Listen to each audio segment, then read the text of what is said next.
నీతో ఉంటే ఏ హాయికైనా నాకేం లోటే లేదే.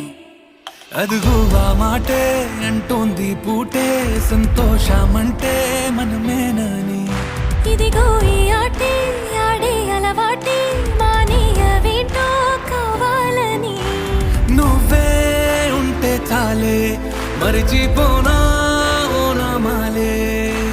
బాగుంది బాగుంది ఓ శ్రీవారు, గారాబం మెచ్చింది శ్రీమతి గారు.